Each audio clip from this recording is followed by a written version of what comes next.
안녕하세요. 나다움 인문학교를 운영하고 있는 나교장 안상현입니다. 제가 지난번에 진천에 위치한 법무연수원을 다녀왔는데요. 거기서 행복한 리더십과 나다움이란 주제로 강연을 좀 했습니다. 오늘 그래서 그 강연 내용을 좀 요약을 해서 알려드릴까 하는데요. 우선 이제 행복한 리더십과 나다움이니까 중요한 키워드가 3개가 나옵니다. 행복이란 무엇일까? 그리고 리더십이란, 그리고 나다움이란 무엇일까? 그리고 이 3가지가 어떤 연관이 있을까? 이런 관점으로 살펴보시면 도움이 될 것 같습니다. 첫 번째, 행복에 대해서는 어떻게 생각하시나요? 여러분은 언제 행복한 순간이 떠오르세요? 가령 그 행복한 순간이 승진, 대학 입학, 합격, 가족과의 해외여행, 보너스, 기타 등등, 합격, 이런 여러 가지가 있을 수 있겠죠. 그런 순간들이 다 행복한 거는 맞는데, 만약에 그 행복했던 순간을 내가 다시 경험하려면 그 기간은 얼마나 걸릴까요? 또 다시 올 수는 있을까요? 반복해서 그런 것들을 쉽게 접할 수 있을까요? 이런 관점에서 행복을 접근해 보면 어떨까 생각합니다.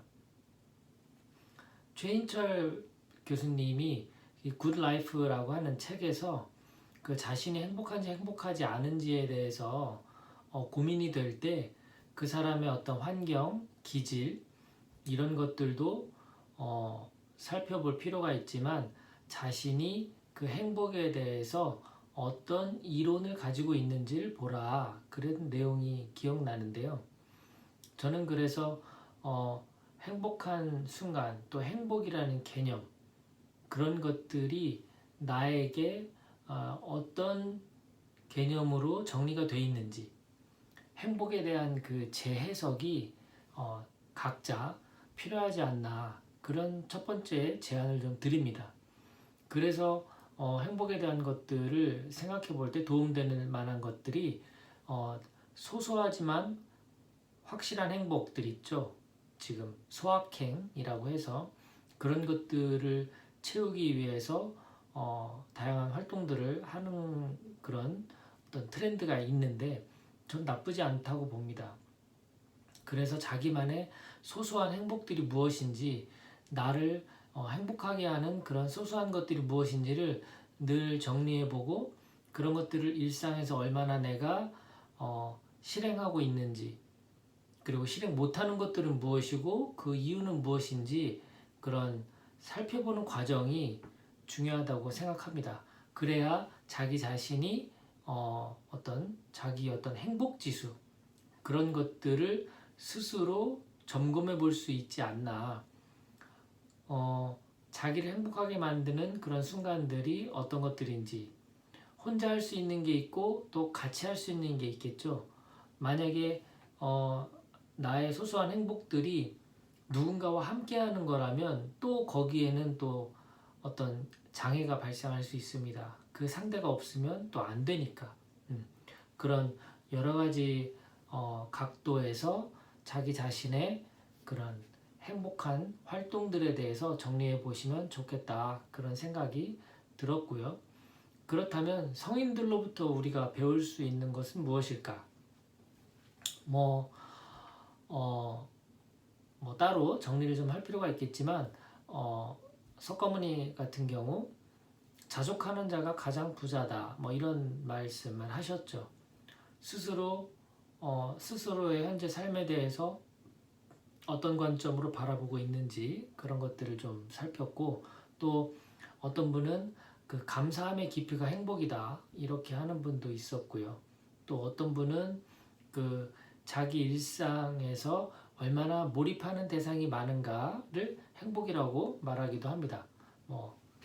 미하이 칙센트미하이 그 박사님 입장에서는 또 그렇게 몰입이라는 개념으로 행복감을 또 나타내기도 합니다. 그래서 행복은 어찌 보면 자기다움과 뗄래야 뗄 수 없는 관계라는 것을 짐작할 수 있겠죠.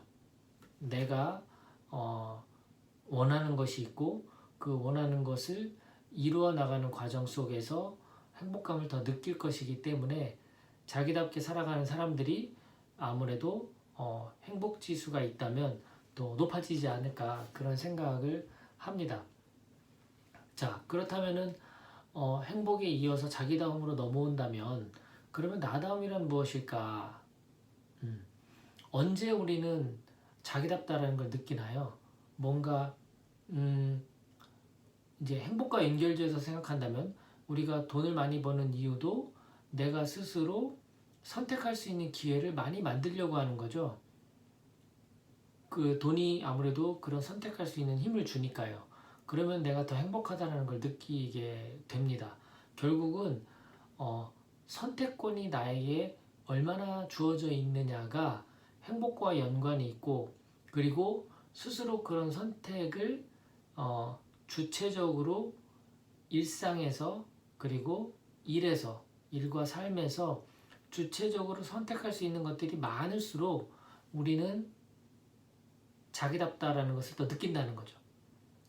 결국 나다움이라는 것은 제가 다른 영상에서도 말씀드렸지만 자신의 느낌을 명확하게 인식하고 그 느낌에 맞게 선택하고, 선택했으면 몰입하고, 몰입한 결과에 대해서는 겸허하게 받아들이고 성찰한다.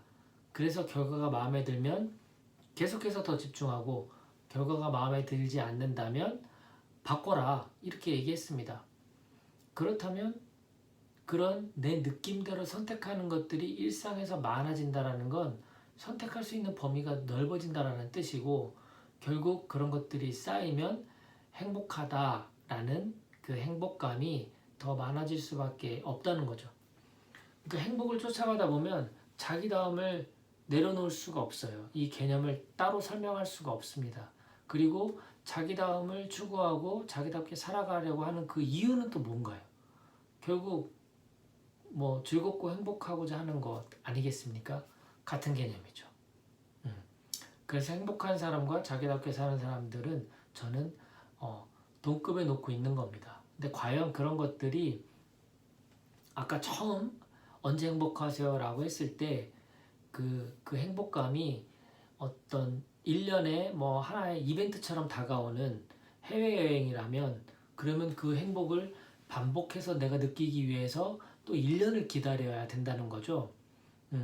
그렇다면 자기다움이라는 것도 나다움이라는 것도 내가 정말 바라는 일을 통해서만 자기답다라고 생각한다면 그 일을 얻기 전까지는 불행한 것이고, 또 그 일을 설령 얻었어도 다시 그 일을 잃어버리는 순간 불행해지는 것이기 때문에 자기답게 산다라는 거에 있어서 직업이나 일이 중요한 건 사실이지만 거기에 얽매일 필요가 없다는 겁니다.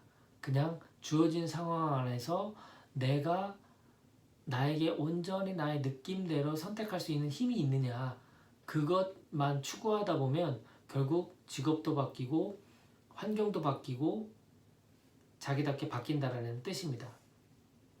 더 극단적인 예를 들어볼까요? 그러면 우리가 감옥에 갇히면 그러면 그건 무조건 불행해지는 삶이 될 것인가?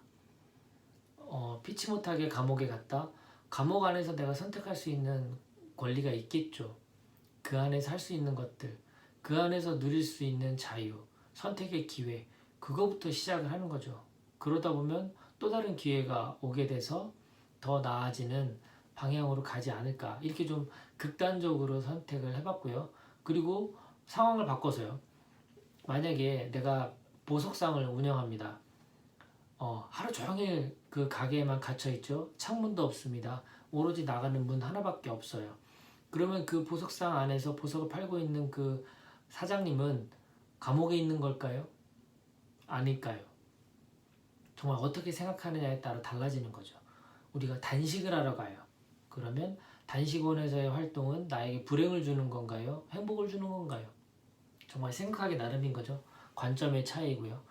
그러니까 결론적으로 말씀드리자면 그 자기답게 살아간다라는 것은 어떤 상황이 나에게 주어졌을 때에만 자기답다라고 표현하는 그런 것이 아니라 주어진 상황 안에서 나의 최선의 선택을 할 수 있도록 나를 이끌고 그리고 내가 선택한 거에 대해서는 집중하고 그 집중한 결과에 대해서는 반성하고 그리고 다시 선택하고 이 사이클을 돌려서 스스로의 그런 에너지를 채워나가는 과정이기 때문에 어떤 자기답다라는 어떤 모습, 어떤 형태의 사람, 어떤 직업, 진로 이런 것들이 정해져 있지 않다는 것을 다시 한번 말씀드리고 싶어요. 그러면 이제 행복나다움 이제 리더십으로 넘어가자면 그럼 리더십은 뭘까요? 결국 리더십도 저는 자기다움에서 출발해야 된다라고 생각합니다. 여러분들이 존경하는 리더는 어떤 모습인가요? 그 존경하는 분의 그 능력이 혹시 본인이 추구하는 중요한 의미와 가치가 있는 건 아닌가요? 그러니까 자기를 더 빛낼 수 있고 그리고 내가 의미와 가치를 부여하는 그 요소들을 스스로에게 추구하는 삶을 살다 보면 결국 그 안에서 리더십이 생기는 거죠. 그러니까 저는 리더십을 키우는 것도 결국 자기 이해, 자기 탐색에서 벗어날 수 없는 것이고 그리고 그 리더십을 갖추는 데 있어서 자신의 성향, 성격 이런 것들을 부정하고는 될 수 없다 이렇게 생각합니다. 제가 강의 때 이런 예를 들어드렸어요. 그 2013년도 애플 이제 새로 사장이 취임을 합니다. 팀 쿡이 했죠. 팀 쿡은 정말 그 조용한 살림꾼, 조용한 천재 이런 별명이 있는 굉장히 그 어떤 리더십에 있어서 카리스마나 추진력 이런 것들이 느껴지지 않는 유형이었고요. 그리고 돌아가신 스티브 잡스 같은 경우는 매우 혁신적이고 매우 도전적이고 그리고 정말 추진력과 카리스마가 강한 그런 스타일이었죠. 그래서 언론에서는 이제 애플은 망했다라고 어떤 부정적인 시각을 표현했습니다. 하지만 지금 현재 애플은 어떤가요? 팀 쿡이라는 책에도 나와 있듯이 주가 가치는 이미 3배를 넘어섰고요. 그리고 세계 최초로 시가총액 1000조 회사가 된 것이 바로 애플사입니다. 그 스티브 잡스 때보다도 지금 훨씬 더 성장한 상태고 그리고 내부적으로 어떤 관리 시스템이나 이런 것들도 훨씬 개선됐는데요. 어떤 친환경 재료를 쓴다든가 환경 오염을 방지하기 위한 그런 시스템들을 도입한 것은 오히려 스티브 잡스 혁신적이라고 혁신 아이콘이라고 불리우는 그 사람보다도 훨씬 더 이 팀 쿡이 더 잘 만들었다는 걸 알 수 있어요. 그 팀 쿡이 이제 그런 이야기를 합니다. 사람들은 나를 스티브 잡스와 비교한다. 하지만 나는 스티브 잡스가 아니다. 고로 나는 최상의 팀 쿡, 최상의 팀 쿡이 되기 위해 노력할 뿐이다. 이렇게 얘기를 하는데 정말 자기 이해와 자기 탐색이 잘된 분이 아닌가 그렇게 생각합니다. 스스로에게 맞는 리더십을 발휘해서 경영에 반영하고 그걸 바탕으로 회사를 성장시키는 그런 모습. 리더십은 바로 그렇게 출발하는 게 아닌가 생각합니다. 물론 제가 리더십 전문가는 아니지만 리더십에 어떤 고민이 있는 분들이 그 문제 해결하는 데 있어서 혹시 자신의 성향과 기질, 성격 이런 것들을 무시한 채 그런 리더십의 어떤 능력을 함양하기 위해서 노력하고 있을 때 좀 돌아보셨으면 좋겠다라고 생각해서 말씀드렸습니다. 자, 오늘 제가 준비한 건 여기까지입니다. 끝까지 경청해 주신 여러분 감사드리고요. 남은 하루도 행복한 시간 되시길 바랍니다.